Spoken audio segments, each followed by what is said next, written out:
الحمدللہ رب العالمین والصلاة والسلام علی سید المرسلین اما بعد فاعوذ باللہ من الشیطان الرجیم بسم اللہ الرحمن الرحیم الصلاة والسلام علیک یا رسول اللہ وعلی آلک واصحابک یا حبیب اللہ الصلاة والسلام علیک یا نبی اللہ وعلی آلک واصحابک یا نور اللہ۔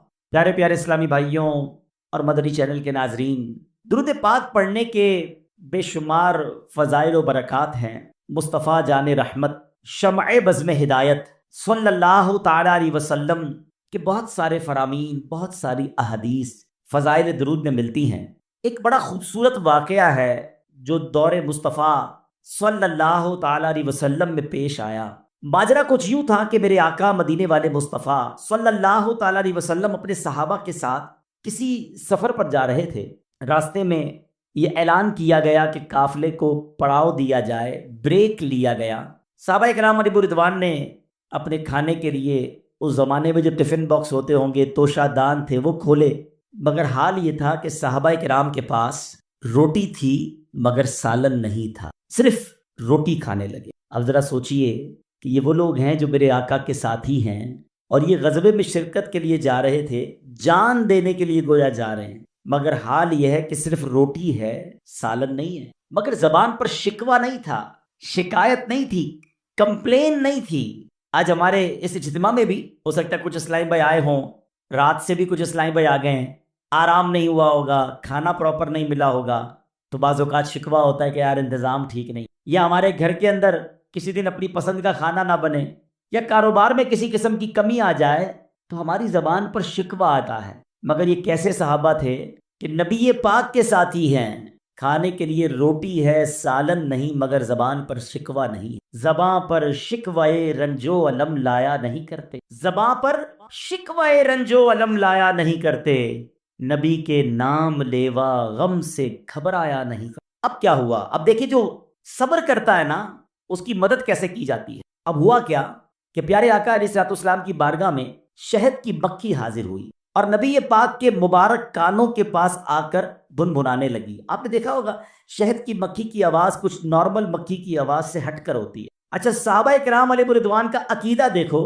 صحابی کہتے ہیں حضور یہ شہد کی مکھی آپ کی بارگاہ میں کیا عرض کر رہی ہے؟ اللہ اکبر! یعنی صحابہ جانتے تھے کہ میرے آقا سب کی بولیاں جانتے ہیں، جو ہو چکا ہے جو ہوگا حضور جانتے۔ تو نبی پاک علیہ السلام نے فرمایا یہ شہد کی مکھی مجھے عرض کر رہی ہے کہ حضور آپ کے صحابہ ہمارے علاقے میں آئے ہیں، روٹی ہے اور کھانے کے لیے ان کے پاس سالن نہیں، ہم شہد کی مکھیوں میں یہ بے چینی پائی جا رہی ہے۔ حضور قریب ہی ہم نے ایک شہد کا چھتا بنایا ہوا ہے، ہم تو اٹھا کر نہیں لا سکتی، آپ کسی صحابی کو ہمارے ساتھ بھیجیں، وہ شہد لے آئیں تاکہ آپ کے صحابہ روٹی کے ساتھ شہد کھانے لگیں۔ پیارے آقا علیہ الصلوۃ والسلام نے مولا علی شیر خدا کرم اللہ تعالی وجہ الکریم سے ارشاد فرمایا کہ اے علی جاؤ اور جا کر شہد کا چھتا لے آؤ۔ مولا علی جاتے ہیں اور شہد کا چھتا وہ لے کر آتے ہیں۔ اب وہ صحابہ جو تھوڑی دیر پہلے صرف روٹی کھا رہے ہیں، اب اس روٹی کے ساتھ صاف شفاف میٹھا لذیذ شہد کھانے لگ گئے۔ وہی مکھی یا کوئی اور مکھی پھر بھنبھنانے لگی۔ صحابی نے عرض کی حضور اب کیا کہہ رہی ہے؟ آقا علیہ الصلوۃ والسلام نے فرمایا میں نے اس سے سوال کیا ہے، یہ اس کا جواب دے رہی ہے۔ سبحان اللہ! ایک تو نبی پاک اس مکھی کی بولی سمجھ بھی رہے ہیں اور میرے آقا گفتگو بھی فرما رہے ہیں۔ آقا علیہ الصلوۃ والسلام نے سوال کیا یہ تو بتاؤ شہد بناتی کیسے ہو؟ یہ حدیث پاک کا اس واقعے کا میں خلاصہ عرض کر رہا ہوں۔ وہ مکھی کہتی حضور ہم جو ہے وہ مختلف باغات میں جاتے ہیں، پھولوں کا رس چوستی ہیں، اور ہمارا ایک پورا گروپ ہوتا ہے، پورا ایک قافلہ ہوتا ہے، اور جب وہ رس چوس کر ہم شہد بناتی ہیں۔ نبی پاک علیہ الصلوۃ والسلام نے بڑا کمال کا سوال فرمایا، اچھا آپ کو بھی یہ ایکسپیرینس ہوا ہوگا کہ کبھی کبھی گلاب کی پتی ہم کھائیں تو وہ تو کھائی جاتی ہے، مگر چنبیلی یا اور باقی پھول تو بڑے کڑوے ہوتے ہیں۔ آقا نے فرمایا کہ پھولوں کا رس تو کڑوا بھی ہوتا ہے، کسیلا بھی ہوتا ہے، پھیکا بھی ہوتا ہے، یہ سب مل ملا کر شہد جیسا میٹھا کیسے ہو جاتا ہے؟ شہد کی مکھی عرض کرتی حضور بات یہ ہے کہ جب ہم پھولوں کا رس چوس لیتی ہیں نا، جب واپس چھتے کی طرف ٹریول کر رہی ہوتی ہیں، واپس آ رہے ہوتے ہیں، تو ہمارا ایک سردار ہوتا ہے، اس پورے قافلے کا ایک لیڈر ہوتا ہے، اور جو یہاں پر کسان موجود ہوں گے، کھیتی باڑی کرنے والے، یا جن کا شہد کے حوالے سے کچھ معلومات ہے، تو آج سائنس بھی بتاتی ہے کہ یہ پورا جو چھتا ہے اس کا پورا فلسفہ کوئن بی، ملکہ مکھی کے گرد گھومتا ہے۔ وہ ایک ملکہ مکھی ہوتی ہے جس کے آرڈر پر وہ ساری مکھیاں چلتی ہیں۔ آج سائنس نے پہچانا ہے، اس مکھی نے 1450 سال پہلے عرض کیا تھا حضور ہمارا ایک قافلے کا امیر ہوتا ہے، جب ہم واپس آتے ہیں یا رسول اللہ وہ آپ پر درود پڑھنا شروع کر دیتا، اور حضور اس کی دیکھا دیکھی جتنی مکھیاں ہیں سب آپ پر درود بھیجتی ہیں۔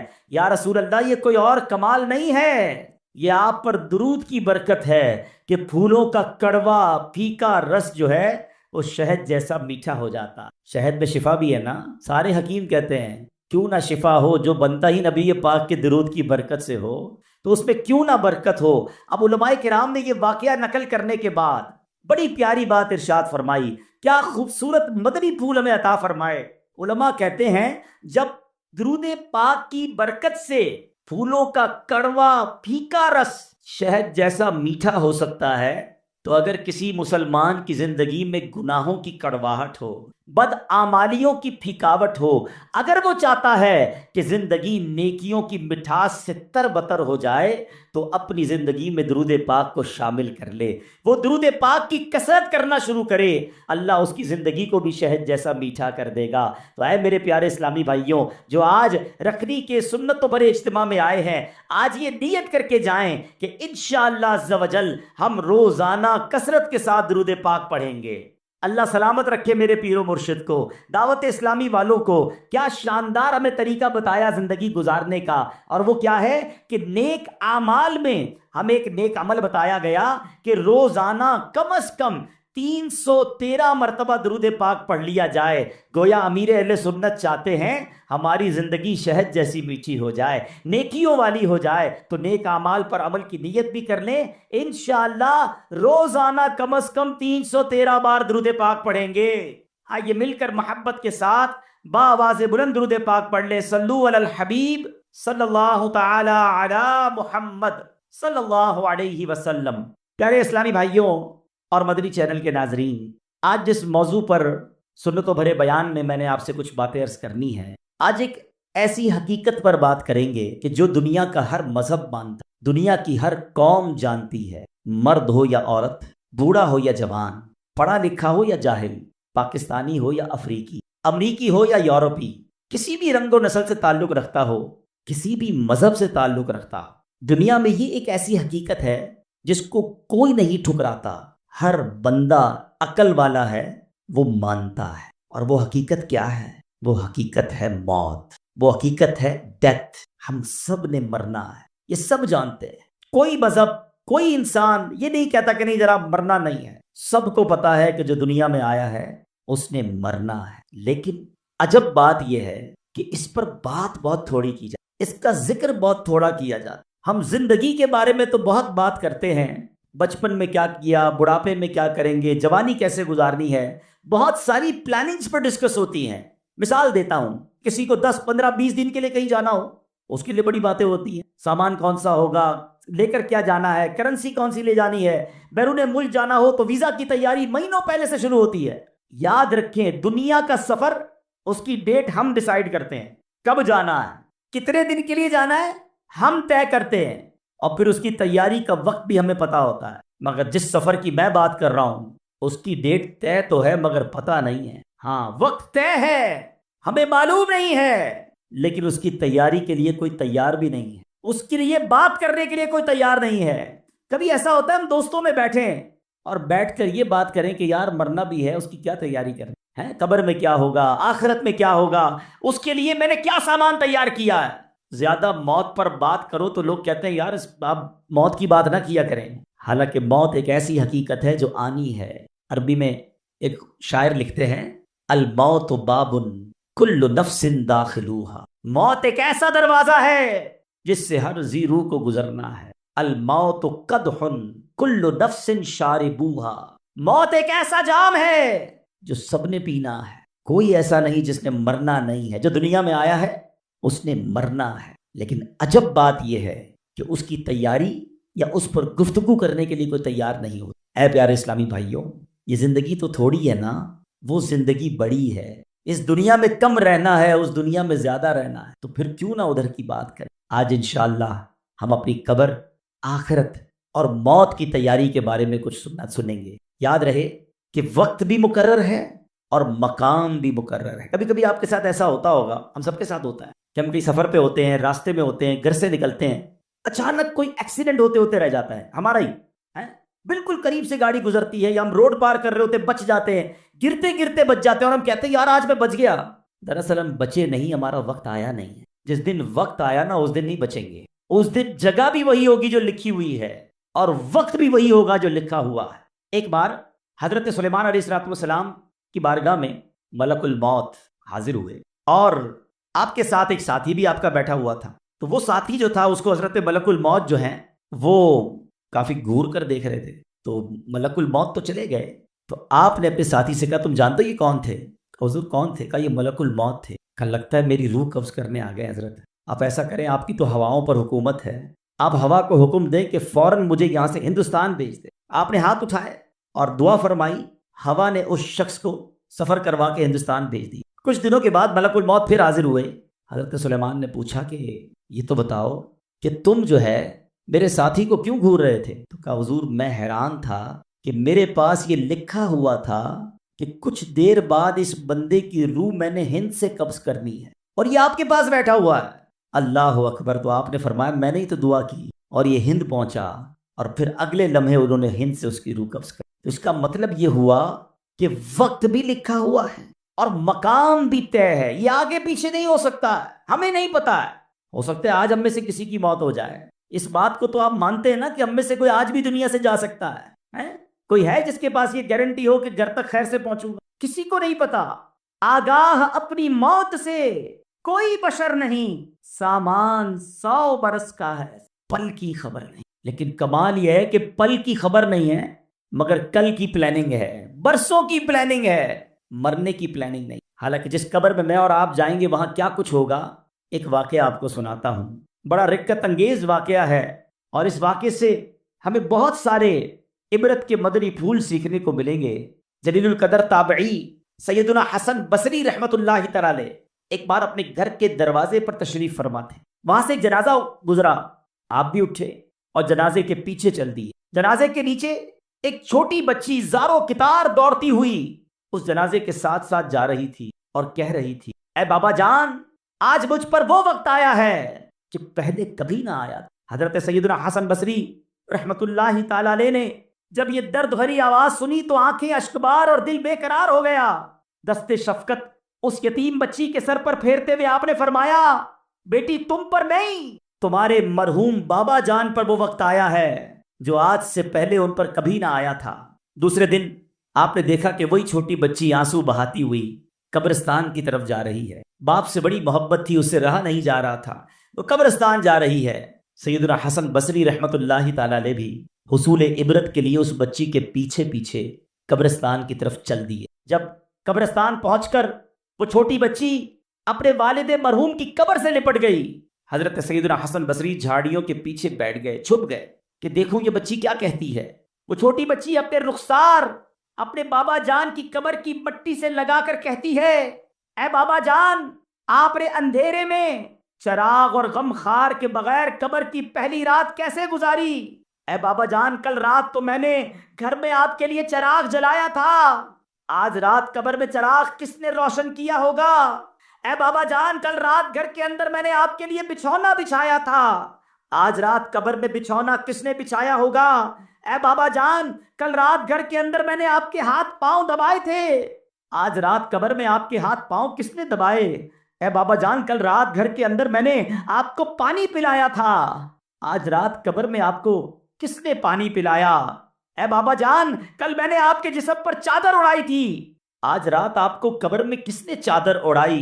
اے بابا جان، کل تو آپ کو جب بھوک لگی تھی تو میں نے آپ کو کھانا پیش کیا تھا، آج رات قبر میں جب آپ کو بھوک لگی تو کس نے کھانا دیا ہوگا؟ سیدنا حسن بصری غم کی ماری اور اس دکھیاری بچی کی یہ باتیں سن کر رو پڑے، قریب آئے اور کہا بیٹی اس طرح نہیں بلکہ یوں کہو اے بابا جان، دفن کے وقت آپ کا چہرہ قبلہ رخ کیا گیا تھا، کیا اب بھی آپ کا چہرہ اس حالت پر ہے یا آپ کا چہرہ پھیر دیا گیا ہے؟ اے بابا جان، آپ کو صاف ستھرا کفن پہنایا گیا تھا۔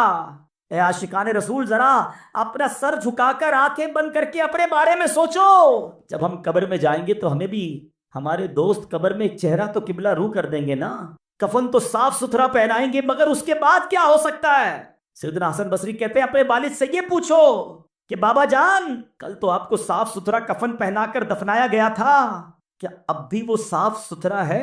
اے بابا جان آپ کو قبر میں صحیح اور سالم بدن کے ساتھ رکھا گیا تھا، کیا اب بھی جسم سلامت ہے یا اسے کیڑوں نے کھا لیا ہے؟ اے بابا جان علماء فرماتے ہیں قبر کی پہلی رات بندے سے ایمان کے بارے میں سوال کیا جائے گا تو کوئی جواب دے گا، کوئی مایوس رہے گا آپ نے اس سوال کا درست جواب دیا یا آپ ناکام رہے ہیں۔ اے بابا جان سنا ہے علماء سے بعض مردوں پر قبر کشادگی کرتی ہے، بعض پر تنگی کرتی ہے، آپ بتائیے آپ پر قبر نے تنگی کی یا کشادگی کی؟ اے بابا جان علماء فرماتے ہیں کہ کسی میت کے کفن کو جنتی کفن سے اور کسی کے کفن کو جہنم کی آگ کے کفن سے بدل دیا جاتا ہے، تو آپ کے کفن کو آگ سے بدلا گیا یا جنتی کفن سے؟ اے بابا جان کل جب میں آپ کو پکارتی تھی تو آپ مجھے جواب دیتے تھے، آج میں کتنی بد نصیب ہوں کہ قبر کے سرانے کھڑی ہو کر پکار رہی ہوں مگر مجھے آپ کے جواب کی آواز سنائی نہیں دیتی۔ اے بابا جان آپ تو مجھ سے ایسے جدا ہوئے کہ قیامت تک دوبارہ نہیں مل سکتے، اے خدائے رحمان قیامت کے میدان میں مجھے اپنے بابا جان کی ملاقات سے محروم نہ کرنا۔ سیدنا حسن بصری رحمت اللہ تعالی کی یہ باتیں سن کر وہ بچی عرض گزار ہوئی، اے میرے سردار آپ کے نصیحت آموز کلمات نے مجھے خواب غفلت سے بیدار کر دیا ہے۔ اے پیارے اسلامی بھائیوں بظاہر تو یہ ایک واقعہ ہے مگر یہ قبر کا سفر ہم سب نے کر۔ آج ہمارے گھر میں لائٹ جائے تو جنریٹر ہونا چاہیے، پنکھا چلنے کے لیے یو پی ایس ہونا چاہیے، گرمی میں بغیر لائٹ کے جس کو نیند نہ آتی ہو، نرم تکیہ نہ ہو تو نیند نہ آتی ہو، نرم بستر نہ ہو تو جسے نیند نہ آتی ہو، جس کے کمرے میں اگر اندھیرے میں کوئی چھوٹا سا کیڑا آ جائے، کوئی چوہا آ جائے، چپکلی آ جائے تو جس کی چیخ نکل جاتی ہو، جس کو اکیلے کمرے میں اندھیرے میں ڈر لگتا ہو، ہم جیسا کمزور انسان جب قبر میں جائے گا تو سوچو وہاں اگر اللہ نہ کرے جہنم کی آگ بھڑکا دی جائے، وہاں اگر اللہ نہ کرے سانپ اور بچھو آ گئے، ادھر تو میرے اور آپ کے جسم پر کوئی کیڑا آئے تو فوراً ہٹا دیتے ہیں، اس وقت تو کیڑے ہوں گے تو بھی بندہ نہیں ہٹا سکے گا، وہ دیکھ رہا ہوگا کہ میرے جسم پر کیڑے رینگ رہے ہیں مگر یہ طاقت نہیں ہوگی کہ اپنے آپ سے اسے دور کر سکے۔ اے میرے پیارے اسلامی بھائیوں اور مدنی چینل کے ناظرین، آپ کا کبھی نہ کبھی تو قبرستان جانے کا اتفاق ہوا ہوگا نا۔ یہ جو قبریں اوپر سے ساری ایک جیسی دکھائی دیتی ہیں اندر سے ایک جیسی نہیں ہوتی ہیں۔ دنیا میں اگر آپ کسی ایک کالونی میں جائیں، غریبوں کی آبادی میں جائیں تو مکان دیکھ کر پتہ چل جاتا ہے غریب رہتے ہیں ادھر۔ امیر کے علاقے میں جائیں تو کوٹھیاں دیکھ کر سمجھ آ جاتا ہے کہ ان کوٹھیوں میں امیر اور سکون سے رہنے والے رہ رہے ہیں، مگر قبروں کو دیکھ کر پتہ نہیں چلتا، دکھتی ساری ایک جیسی ہیں مگر ہر قبر کی داستان جدا ہے۔ کوئی تو قبر میں جنت کی نعمتیں لوٹ رہا ہے، کوئی تو قبر میں جلوائے مصطفیٰ میں گم ہے، کسی کی قبر میں تو جنت کی کھڑکی کھلی ہوئی ہے، کوئی تو اپنی قبر میں نم کا نومت العروس کے مزے لوٹ رہا ہے، کسی کو تو قبر ایسے دبا رہی ہے جیسے ماں گود میں اپنے بچے کو پیار سے دباتی ہے۔ مگر اسی قبرستان میں کوئی قبر ایسی بھی ہوتی ہے پیارے اسلامی بھائیوں جس میں سانپ اور بچھو اس قبر والے کو عذاب دے رہے ہوتے ہیں۔ میرے آقا نے اس طرح انگلیاں کر کے بتایا، عذاب کی ایک صورت سرور کائنات علیہ الصلوۃ والسلام نے اس طرح کر کے بتائی کہ بے نمازی کو قبر ایسے دبائے گی کہ جیسے پسلیاں ٹوٹ پھوٹ کر ایک دوسرے میں پیوست ہو، کسی کو قبر نے چکنا چور کر دیا ہوتا ہے، کسی کی قبر میں جہنم کی کھڑکی کھلی ہوتی ہے، اسی قبرستان میں کسی قبر میں آگ بھڑک رہی ہوتی ہے۔ اشجع الاقرا، حدیث میں اس سانپ کا نام بھی بیان کیا گیا، اللہ جس سے ناراض ہو، اشجع الاقرا اندھا سانپ ہے جو قبر میں مردے کو ڈنک مارے گا تو 70 گز مردہ زمین میں دس جائے گا۔ یہ عذاب بھی احادیث میں ہی بیان، مگر قبرستان جا کر پتہ نہیں چلتا، مگر ان قبروں کے اندر یہ سب کچھ ہو رہا ہوتا۔ ذرا سوچئے جو رمضان کے روزے جان بوجھ کر برباد کرنے والا تھا،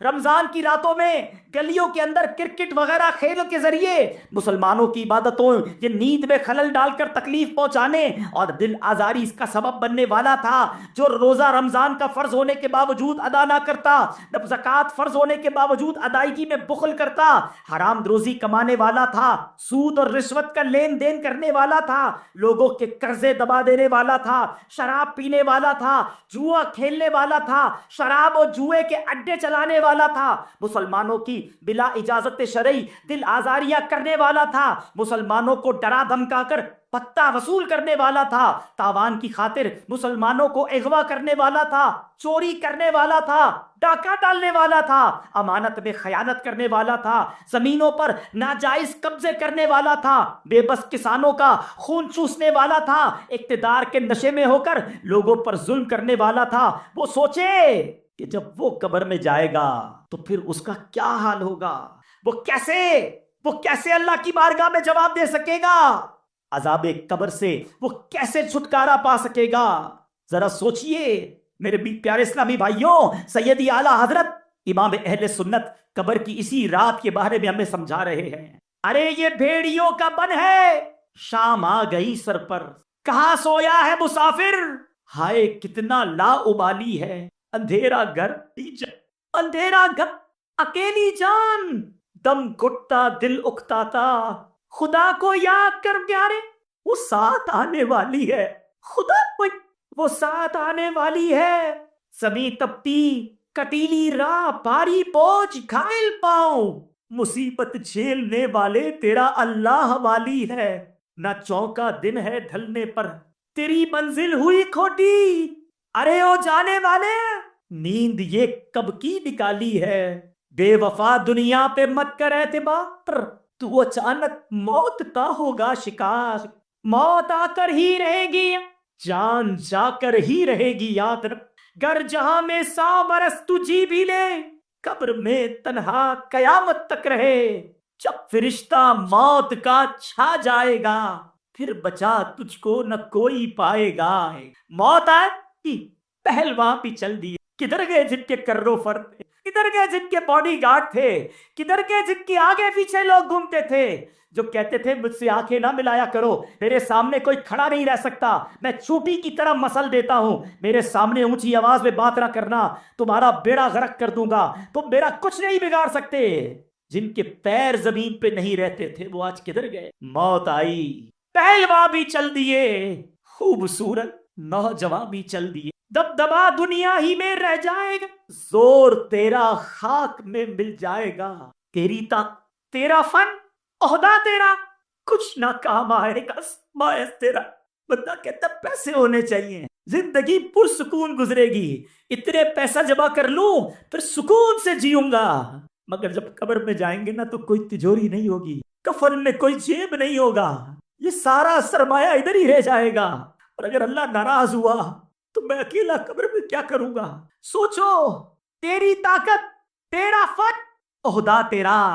اے عہدوں کے پیچھے بھاگنے والوں، کوئی سیٹ مل جائے، کوئی عہدہ مل جائے، ایسی فائل آگے بڑھاؤں کہ چیئرمین بن جاؤں، کسی سوسائٹی کا صدر بن جاؤں، کسی طرح کوئی سیٹ مل جائے، اتنے دن اس کرسی کے مزے کرو گے، تیری طاقت، تیرا فن، عہدہ تیرا، کچھ نہ کام آئے گا سرمایہ تیرا، قبر روزانہ یہ کرتی ہے پکار، سنو قبر روز کیا پکار رہی ہے، قبر روزانہ یہ کرتی ہے پکار، مجھ میں ہے کیڑے مکوڑے بے شمار، یاد رکھ میں ہوں اندھیری، تجھ کو ہوگی مجھ میں سود وحشت بڑی، میرے اندر تو اکیلا آئے گا، آج بندہ کہتا میں اکیلا کہیں نہیں جاتا، سب جگہ دوست چاہیے، گھومنے پھرنے کے لیے دوست چاہیے، جدھر جاتا ہوں میرے سنگی، میرے بیلی، میرے دوست ساتھ ہوتے ہیں، قبر میں کوئی ساتھ نہیں آئے گا، ہاں کاندھوں پر اٹھائیں گے، قبر میں قبرستان لے جائیں گے، جب قبر پہ لٹائیں گے نا، وہی دوست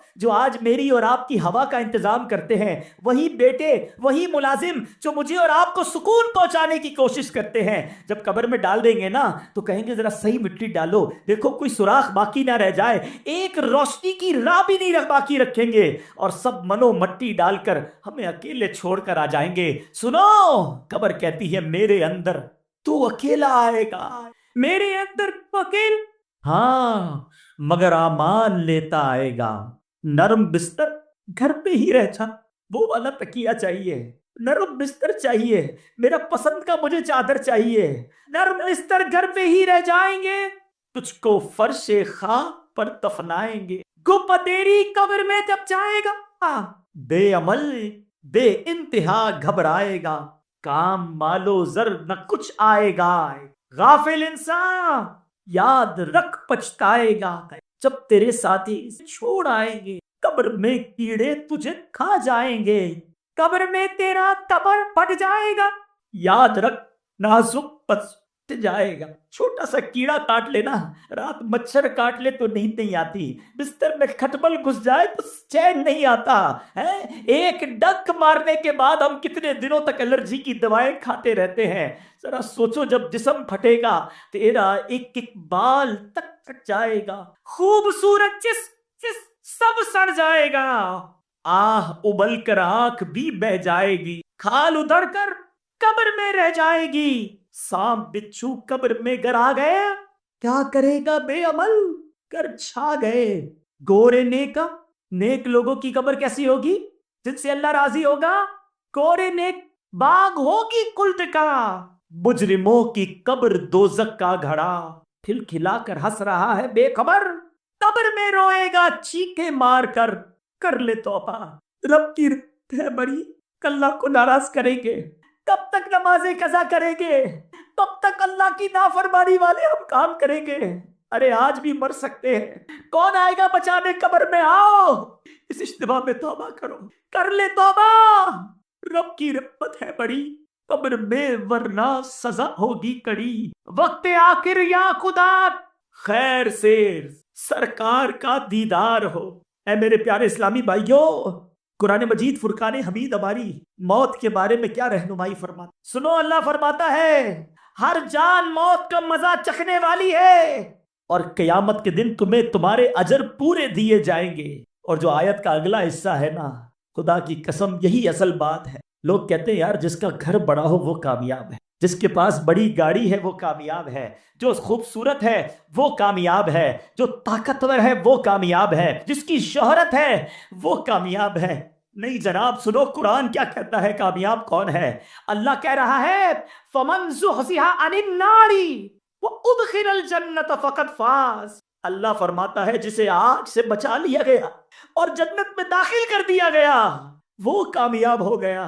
ارے وہی تو کامیاب ہے. مجھے بتاؤ، ادھر بڑے گھر ہو، نرم بستر ہو، آگے نوکر چاکر ہو اور قبر کیڑوں والی تیار ہو، اس کی قبر آگ والی تیار ہو، کون سی کامیابی ہے یہ؟ ادھر ساری دنیا جانتی ہو، ساری دنیا میں شہرت ہو، اور ادھر فرشتے مارنے کے لیے تیار کھڑے ہو، یہ کون سی کامیابی ہے؟ ادھر بینک بیلنس بھرے ہوئے ہو، ہیرے جواہرات کے ڈھیر لگے ہوئے ہو، کروڑوں کا میں مالک ہوں، اور ادھر اگر نامہ اعمال خالی ہے تو یہ کون سی کامیابی ہے؟ ادھر دنیا والے میرے نام سے راضی ہو اور ادھر رب ہی مجھ سے ناراض ہو، یہ کون سی کامیابی؟ خدا کی قسم کامیابی یہ ہے، چاہے مجھے کوئی نہ پہچانے، میرا رب مجھ سے راضی ہو جائے، میرے آقا مجھ سے راضی ہو جائے. چاہے دنیا میں چھوٹا سا گھر ہو، مگر جس قبر میں جاؤ وہ میرا جنت کا باغ بن جائے. کامیابی تو یہ ہے. چاہے دنیا میں سختیوں والی زندگی گزرے، مگر قیامت کے دن مجھے اللہ کے عرش کا سایہ مل جائے، اصل کامیابی تو وہ ہے.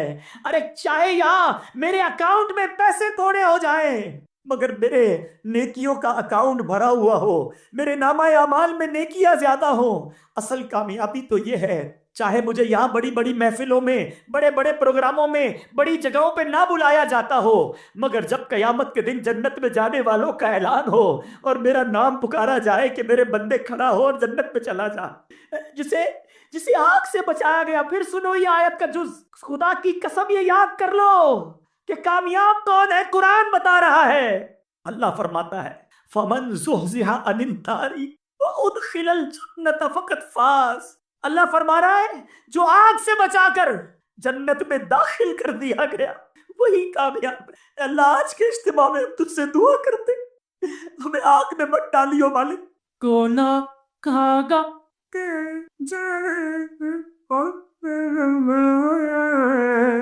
گونا گا ہو چکر میں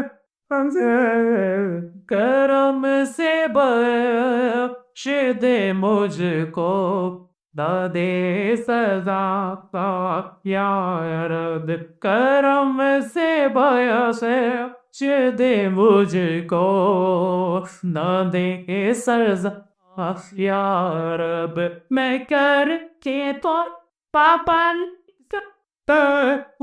ہو، میں کر کے پاپا گناہ ہو جاتے ہیں کئی تارا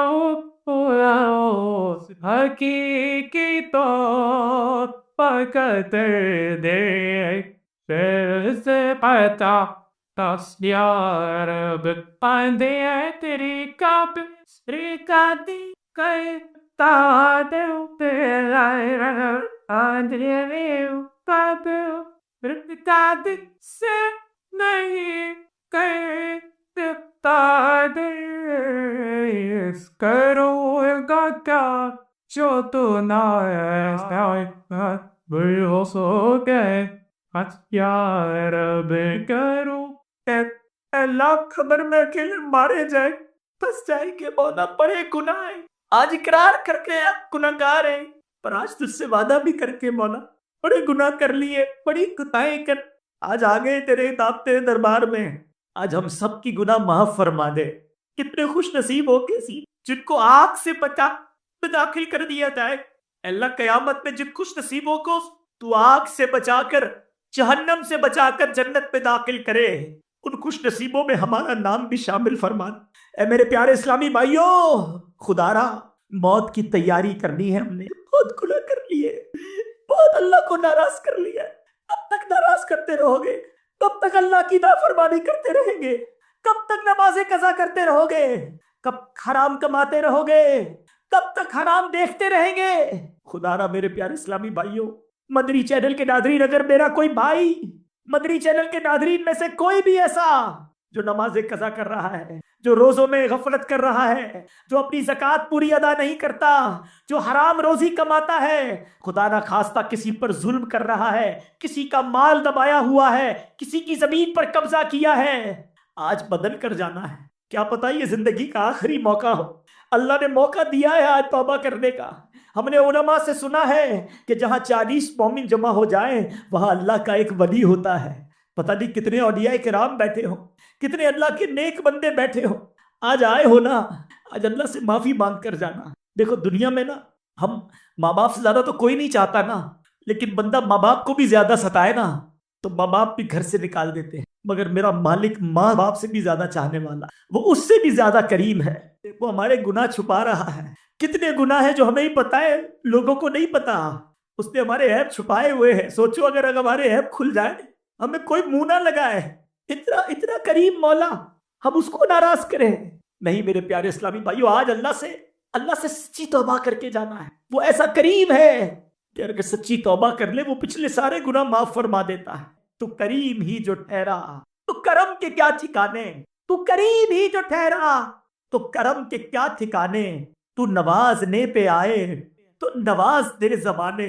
اللہ تیری اسی کریمی بارگاہ کو پکارنے جمع ہوئے ہیں، رحمت دادری رہی ہر دم بتن کو دریا تائی وگتا تیرا جیترا سے وہی ملو تک تے کم جی عدل کرے کہ تب تر کب اچیا شانہ والوں کے وزیتے پکش جایا سیزر یہ ورگی ہوگائے۔ آج اللہ سے دوستی کر لو، وہ بڑا کریم ہے، گناہ یاد کرو اور نیت کر لو، اللہ اب تجھے ناراض نہیں، اللہ اب تیری نافرمانی نہیں کروں گا۔ دیکھو وہ کیسا کریم ہے، کیسے پل میں توبہ قبول کرتا ہے، سچے دل سے توبہ ہونی چاہیے۔ حضرت موسیٰ علیہ السلام کا دور تھا اور آپ کے دور میں بارش نہیں ہو رہی تھی، 70,000 لوگ جمع ہوئے دعا کرنے، جب اجتماع ہوا دعا ہونے لگی، حضرت موسیٰ بھی اس اجتماع میں موجود ہیں اور دعا ہو رہی ہے، مولا بارش برسا دے، بارش نہیں ہو رہی۔ حضرت موسیٰ نے عرض کی مولا دعا کر رہے بارش نہیں ہو رہی، کہ موسیٰ اس پورے مجمع میں ایک بندہ ایسا ہے جو پچھلے 40 سال سے میری نافرمانی کر رہا ہے، اے موسیٰ وہ بندہ جب تک تمہارے اندر ہے نا بارش نہیں ہونی۔ حضرت موسیٰ نے کہا مولا پھر؟ حضرت موسیٰ کہا یا اللہ اتنا سارا مجمع ہے، میری آواز کیسے پہنچے گی اس تک؟ فرمایا تم آواز لگاؤ، میرا کام پہنچانا ہے۔ حضرت موسیٰ کھڑے ہو گئے، کہا ہے وہ شخص جو 40 سال سے اللہ کی نافرمانی کر رہا ہے، اس مجمع سے نکل جا، تو وہ ہے جس کی وجہ سے بارش نہیں ہو رہی۔ وہ بندہ سمجھ تو گیا اعلان میرے لیے ہو رہا ہے، اگر سوچنے لگا اگر میں کھڑا ہو گیا تو پورے شہر کو پتہ چل جائے گا کہ میں ہوں وہ نافرمان۔ کبھی دائیں دیکھتا کبھی بائیں دیکھتا، شاید کوئی کھڑا ہو جائے، کوئی کھڑا نہیں ہوا۔ اب اس بندے نے پتہ کیا کیا، سر جھکایا اور دل ہی دل میں اللہ سے کہنے لگا یا اللہ آج معاف کر دے، میں مانتا ہوں 40 سال سے تجھے ناراض کر رہا ہوں، اے مولا آج معاف کر دے، آج کے بعد تجھے ناراض نہیں کروں گا، آج عزت رکھ لے مالک، آج کھڑا ہو گیا پورے شہر کو پتہ چل جائے گا میں ہی وہ بدبخت ہوں۔ دیکھو میرا مالک کیسے پردے ڈالتا ہے۔ بادل آئے اور بارش برسنا شروع ہو گئی۔ حضرت موسیٰ نے کہا مولا بندہ تو کوئی نہیں گیا، کھڑا تو کوئی نہیں ہوا، یا اللہ یہ بارش کیسے ہو گئی؟ حضرت موسیٰ سے رب فرماتا ہے موسیٰ میرے اس بندے نے مجھ سے دوستی کر لی ہے، 40 سال کی نافرمانی ایک بار دل سے پکارا تھا بس۔ حضرت موسیٰ نے کہا یا اللہ اب مجھے تیرے دوست سے ہی ملا دے، پتہ تو چلے وہ کون ہے جس کی وجہ سے بارش ہوئی۔ سنو کیا فرمان الہی ہوتا ہے۔ اللہ فرماتا ہے موسیٰ جب وہ میرا نافرمان تھا میں نے تب اس کے عیب چھپائے تھے، اب تو میرا فرما بردار ہو گیا، میں کیسے تجھے بتا دوں وہ کون ہے؟ ایسا مالک ایک بار دل سے پکارو وہ معاف کر دیتا ہے، مگر ہم ہیں کہ اس کی رحمت کی طرف نہیں آتے، ہم اس کی بارگاہ میں سر نہیں جھکاتے۔ ایک بار حضرت عمر فاروق رضی اللہ تعالیٰ عنہ کا دور ہے، ایک شرابی شراب کی بوتل لے کر جا رہا ہے، آپ نے اسے روکا، بتاؤ کیا ہے اس بوتل؟ اب ذرا غور کیجئے، بندہ سامنے ہے، ہاتھ میں شراب کی بوتل ہے، کتنا فرق ہے؟ وہ بندہ ڈرتے ڈرتے کہتا ہے حضور سرکہ ہے، شراب کی بوتل میں کہتا ہے سرکہ ہے۔ حضرت عمر نے کہا مجھے دکھاؤ۔ حضرت عمر کا ایک جلال ہے، آپ کا ایک روب ہے، اب وہ سمجھ گیا کہ آج تو پکڑا گیا، مارا گیا، سوچے کتنا وقفہ ہوگا۔ وہ گناہگار دل ہی دل میں کہتا ہے مولا آج بچا لے، آج عمر سے بچا لے، اے اللہ اب شراب نہیں پیوں گا، آج معافی مانگتا ہوں تجھ سے۔ سیکنڈ ہی لگے ہوں گے نا، کتنی دیر کا وقفہ ملا اسے، مگر وہ دل کی گہرائیوں سے اس نے پکارا۔ اس نے جب بوتل حضرت عمر کی طرف بڑھائی نا، پیارے اسلامی بھائی وہ بوتل شراب سے سرکے میں بدل چکی تھی۔ یہ ہے میرا مالک، یہ ہے اس کی رحمت، وہ چاہتا ہے میں اور آپ بخشے جائیں، اس کی رحمت چاہتی ہے ہم بخشے جائیں، مگر ہم ہیں کہ اسے راضی کرنے کی طرف نہیں آتے۔ مومن جو ہے نا، جو عاشق رسول ہوتا ہے، وہ تو انتظار کرتا ہے موت کا، گناہگار ڈرتا ہے کہ وہاں مار پڑنی ہے، لیکن جب عاشق رسول جائے گا تو پھر کیا ہوگا؟ شاعر کہتے ہیں قبر میں سرکار آئیں گے نا، سیدی اعلیٰ حضرت سے پوچھو، بریلی کے تاجدار کہتے ہیں جان دے دو وعدہ دیدار پر، جان دے دو، ادھر تو دیدار ہونا ہے، جان دے وعدہ دیدار پر، نقد اپنا دام ہو ہی جائے گا۔ عاشق رسول جو نمازیں پڑھ کے، سنتوں پر عمل کر کے، دین متین کی خدمت کر کے، حرام روزی ٹھکرا کر، کوڑے حلال پر بھی گزارا کر کے، اپنی آنکھوں کی، اپنے کانوں کی، اپنی زبان کی حفاظت کر کے، اپنی شرمگاہ کی حفاظت کر کے، اپنی پارسائی کی حفاظت کر کے جب وہ قبر میں جائے گا نا، تو اعلیٰ حضرت کہتے ہیں قبر میں لہرائیں گے تا حشر چشمے نور ہے، قیامت تک چشمے نور کے ہوں گے۔ کب؟ قبر میں لہرائیں گے تا حشر چشمے نور کے، جلوہ فرما ہوگی جب طلعت رسول اللہ۔ عاشق رسول تو انتظار کرتا ہے موت کا، موت تو مومن کے لیے تحفہ ہے، وہ تو انتظار کرتا ہے کہ جب آقا آئیں گے، قبر میں سرکار آئیں تو میں قدموں پر گروں، اگر فرشتے بھی اٹھائیں تو میں ان سے یوں کہوں کہ اب تو پائے ناز سے میں اے فرشتوں کی اٹھوں، مر کے پہنچا ہوں یہاں اس دل ربا کے۔ ساری زندگی جن کی سنتوں پر عمل کرتا رہا، ساری زندگی جن پر درود پڑھتا رہا، ساری زندگی جن کی نعتیں پڑھتا رہا، ساری زندگی جن کا میلاد مناتا رہا، ساری زندگی جن کی بات کو یاد کر کے زندگی گزارتا رہا، ارے اب وہ قبر میں آئے ہیں، میں قدموں سے کیسے اٹھوں گا؟ مر کے پہنچا ہوں یہاں اس دل ربا کے واسطے۔ اب آپ نے فیصلہ کرنا ہے، حدیث پاک ہے، میرے آقا فرماتے ہیں قبر یا تو جنت کے باغوں میں سے ایک باغ ہوتی ہے، یا تو دوزخ کے گھروں میں سے، دو میں سے کوئی تیسرا آپشن نہیں ہے، یہ دو ہی قبریں ہوتی ہیں۔ آج طے کر لو، زندگی اگر ایسی گزارنی ہے کہ قبر جنت کا باغ بن جائے تو دعوت اسلامی کا ماحول آپ کو پکار رہا ہے، آ جاؤ اس ماحول سے وابستہ ہو جاؤ۔ بدلتے کیوں نہیں ہم؟ اس کی وجہ کیا ہے؟ آج آخر میں وجہ بھی سن لو۔ وجہ یہ ہے کہ ہم جب نیت کرتے ہیں نا، اس وقت تو شاید دل میں پکا ارادہ ہوتا ہے، مگر اس کے بعد جب ہم اجتماع سے یا محفل سے یا جو بھی ہمارا اچھی نیک ماحول ہوتا ہے اس سے اٹھ کے جاتے ہیں نا، پھر ہمارے جو ماحول ہوتا ہے وہ دوست ہمارے اچھے نہیں ہوتے، وہ ہمیں نمازی نہیں بننے دیتے. ہم نمازی بنتے ہمارا مذاق اڑاتے، خیر تو ہے بھائی مولوی بن گیا ہے، جمعہ پڑھتا تھا تجھے کیا ہو گیا ہے، یہ کیا تو بھائی سر پہ ٹوپی سجا لی ہے، امامہ پہن لیا ہے، سنتوں پر عمل شروع کر دیا ہے، حرام روزی چھوڑ دی ہے.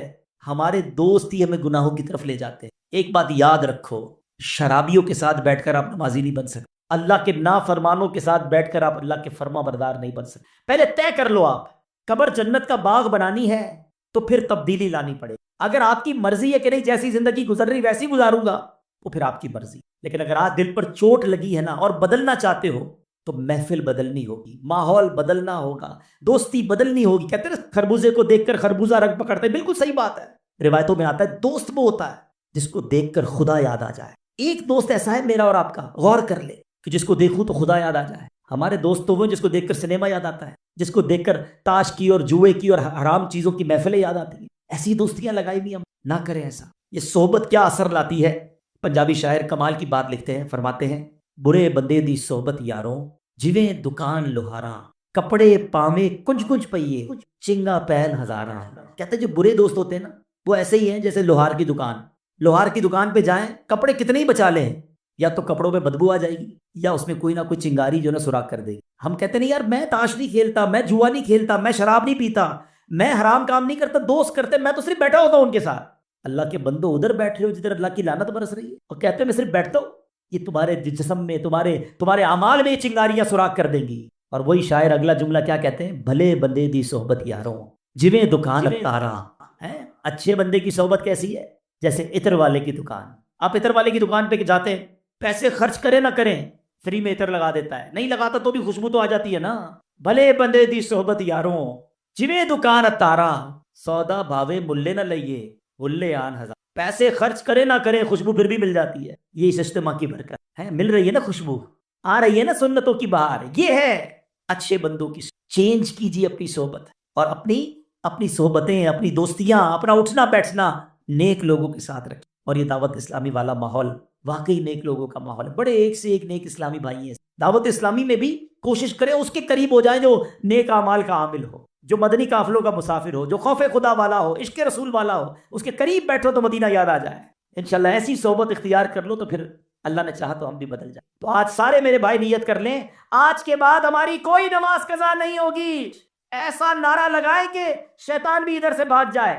آج کے بعد ہماری کوئی نماز قضا نہیں ہوگی. رمضان کے پورے روزے رکھیں گے، فلمیں ڈرامے نہیں دیکھیں گے، گانے باجے نہیں سنیں، حرام روزی کے قریب بھی نہیں جائیں گے، بے حیائیوں کی محفل میں نہیں جائیں گے، شراب اور نشے سے دور رہیں، کسی پر ظلم نہیں کریں گے. اللہ پاک ہم سب کو عمل کرنے کی توفیق بھی عطا فرمائے، استقامت بھی نصیب فرمائے.